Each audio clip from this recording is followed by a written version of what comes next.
বিগত সরকার একটি আইন করেছিল, সেই আইনেই বলা হয়েছিল যে পরিপক্ক কোনো গাছ কাটা যাবে না। যদি কোনো গাছ কাটতে হয় তাহলে স্থানীয় প্রশাসন আদালতকে সম্পৃক্ত করে তা কাটতে হবে।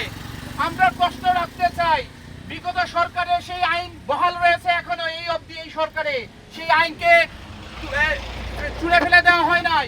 বন বিভাগ এই পরিপক্ক গাছগুলোকে সামাজিক বনায়নের মেয়াদ উত্তীর্ণ দেখিয়ে এই সমিতির যারা রয়েছেন তাদের সাথে ন্যূনতম যোগাযোগ না করে তারা দরপত্র আহ্বান করে 88 লক্ষ টাকার দরপত্র আহ্বান করে এই গাছগুলো বিক্রি করে দিয়েছেন, যার প্রকৃত মূল্য সুনামগঞ্জে এবং বাংলাদেশের প্রেক্ষাপটে প্রায় 20 কোটি টাকার গাছ আছে।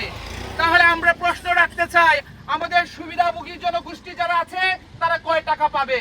এখানকার যে সুবিধাভোগী গোষ্ঠীরা রয়েছে আমরা ওই পাশে তাদেরকে সাথে আলোচনা করেছি, এখন পর্যন্ত কোনো নিশ্চয়তা নেই যে তারা টাকা তাদের হাতে পাবে। এই যে গত 25 বছর তারা ঝড় বৃষ্টি তুফানে রোদে গাছগুলো পাহারা দিয়েছে, তাহলে কারা এই চক্র এই যে গাছগুলো লুট করে নিয়ে যাচ্ছে?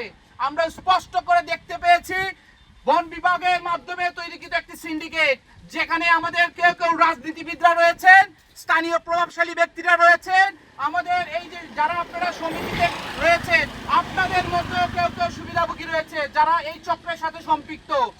আমরা বলতে চাই, এই যে শাসনা বাজার সড়কের পাশে যে সামাজিক বনায়ন গড়ে উঠেছিল সেই বনায়নটা আমাদের পরিবেশের জন্য সুরক্ষা করা হোক।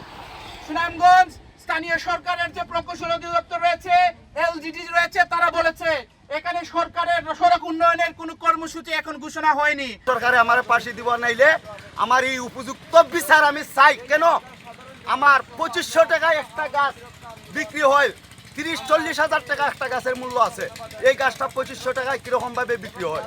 Freeze that day, well done. Freeze that day, well done. Freeze that day, well done.